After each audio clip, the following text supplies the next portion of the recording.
एक तो मैं पूरे हिमाचल प्रदेश के मतदाताओं का आभार व्यक्त करता हूं कि मतदान में उनने बहुत बढ़ चढ़ करके हिस्सा लिया।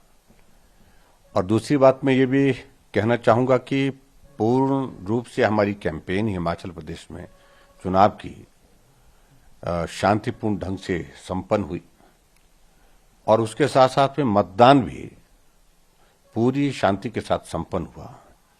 और जिस प्रकार से आप कह रहे हैं कि हिमाचल प्रदेश में अब की बार रिकॉर्ड टूटा है मतदान की दृष्टि से, 75.6% जो है पोलिंग एट प्रेजेंट जो आंकड़ा आया है उसके हिसाब से हो चुकी है, लेकिन अभी भी पोस्टल बैलेट बाकी आने को है। अगर वो आते हैं तो मुझे लग रहा कि ये लास्ट तक जो पोस्टल बैलेट की जो आने की जो तारीख रहेगी, समय रहेगा, तब तक के लिए ये परसेंटेज 77 के करीब पहुंच सकती है, जो अभी तक की हाईएस्ट होगी हिमाचल प्रदेश के इतिहास में। तो निश्चित रूप से लोगों ने भाग लिया है पूरे चुनाव की कैंपेन में एक्टिव होकर के, और उसके बाद मतदान में भी। ये अच्छा संकेत है लोकतंत्र को मजबूत करने की दृष्टि से। और अब क्योंकि चुनाव का परिणाम का इंतजार है, सब अपने अपने आंकड़े लगा रहे हैं और आंकड़ों के हिसाब से हमारे साथी भी आकलन कर रहे हैं। और मैं इस बात को कह सकता हूं कि हिमाचल प्रदेश में निश्चित रूप से भारतीय जनता पार्टी के पक्ष में इस बार फिर एक रुझान देखने को मिला है। जितने भी सर्वेक्षण हुए हैं अलग अलग एजेंसीज के माध्यम से, वो सर्वेक्षण में भी आकलन जो आया है उसमें भारतीय जनता पार्टी को आगे दिखाया गया है। और मुझे पूरा भरोसा है कि हमारा हिमाचल प्रदेश में वो आकलन उसी दिशा में आगे बढ़ेगा जब परिणाम भी निकलेंगे और हिमाचल में भारतीय जनता पार्टी की सरकार बनेगी। सर, बीजेपी कहती है कि रिवाज बदलेंगे और कांग्रेस वहां दावा कर रही है कि 40 से 45 सीट लेकर आएंगे। आप इसको कैसे देखते हैं? देखिए, आकलन के हिसाब से वो अपने अपने हिसाब से वो कर रहे होंगे। अगर आकलन के हिसाब से हम कहें तो हम मेरी पार्टी नहीं कह रही है, हमारे सारे सर्वे कह रहे हैं सारी चीजों को, जो अब आज से पहले अलग अलग एजेंसीज के माध्यम से अलग अलग चैनल्स के माध्यम से हुए हैं। तो उसमें मुझे ज्यादा टिप्पणी नहीं करनी, अब ज्यादा उस पर उलझना भी नहीं चाहिए। मैं समझता हूँ ना उनको करना चाहिए ज्यादा आर्गुमेंट, ना हमको करना चाहिए। जो वोट पड़े हैं वो ईवीएम के अंदर जो है पड़े हुए हैं। तो हम ये मानते हैं कि हिमाचल प्रदेश में एक बार सबसे बड़ी इंटरेस्टिंग बात है कि महिलाओं का मतदान इस बार बड़ी संख्या में हुआ है और 5-6% उसमें इंक्रीज देखी गई है। और महिलाओं की ओर से हमेशा पहली उनकी चॉइस अगर वोट देने के लिए किसी नेता के लिए होती है तो वो नरेंद्र मोदी जी पहली पसंद है। मोदी जी को समर्थन उनका हमेशा मिलता है। दूसरी बात, महिलाओं के उत्थान के लिए, महिलाओं के सशक्तिकरण के लिए हमारी सरकार ने अनेक योजनाएं हिमाचल प्रदेश में चलाई हैं, उसका भी लाभ उनको मिला है।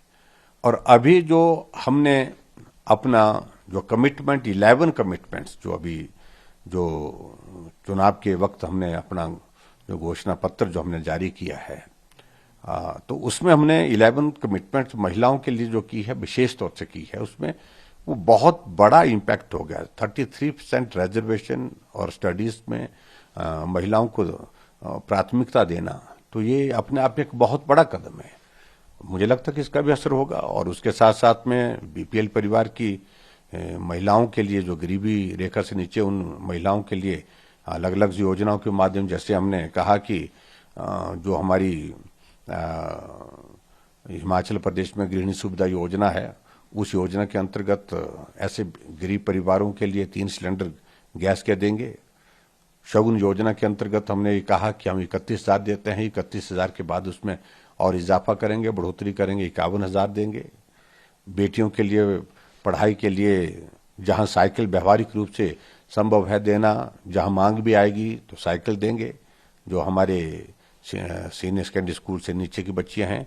और हायर एजुकेशन में स्कूटी देने के लिए भी हमने एक बात कही है। तो ऐसी बहुत सारी चीजों को लेकर के वो इम्पैक्ट देती हैं, और इम्पैक्ट देने के साथ साथ में मुझे पूरा भरोसा कि महिलाओं का वोट हमको आया होगा।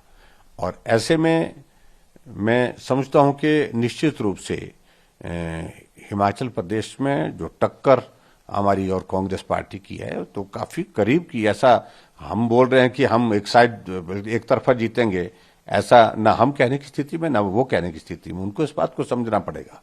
वो अनावश्यक रूप से बोल रहे हैं। मैं इस बात को कह रहा हूं, कांग्रेस के बड़े बड़े नेता हार रहे हैं इस चुनाव में। जो बहुत ज्यादा शोर डालते हैं, उनमें से बहुत सारे नेता इस बार की विधानसभा में नहीं मिलेंगे।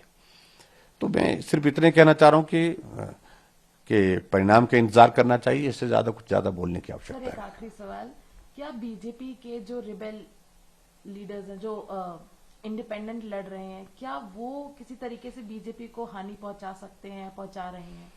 आपको क्या लगता है? देखिए, हानि पहुंचाने की बात उनने जरूर कोशिश की है। जो रेबल है, उनने पार्टी के खिलाफ चुनाव लड़ा है, लेकिन फिर भी मेरा ये मानना है कि बहुत जगह लोगों ने उनको तरजीह नहीं दी। कुछ जगह तरजीह मिली होगी तो उसका आकलन हम कर रहे हैं, लेकिन बहुत ज्यादा हमारी पार्टी जो है एक फोकस होकर के करती है वोट। कमल का फूल, नरेंद्र मोदी जी की नेतृत्व, डबल इंजन की सरकार, भाजपा की सरकार, इन सारी बातों पर। सर, आखिरी चीज, ये सब्र जो है रिजल्ट तक का, ये वक्त कैसे बीत रहा है आपका? क्योंकि डर बस लगता है। नहीं, ऐसा डरने का कोई विषय नहीं किसी भी है। रिजल्ट आने से देखिए, चुनाव वो हो चुका है, परिणाम आना है, निश्चित तारीख है, उसकी समय भी निर्धारित है। तो उसके लिए मुझे लगता है कि अब इन सारी चीजों को लेकर के कोई इस तरह की करने की आवश्यकता नहीं है। जो जनमत का आदेश आएगा, संदेश आएगा, वो सबको स्वीकार करना चाहिए, सत्ता पक्ष को, विपक्ष को, सबको। मैं तो यही समझता हूँ, यही एक लोकतंत्र की एक पहली एक खूबी है।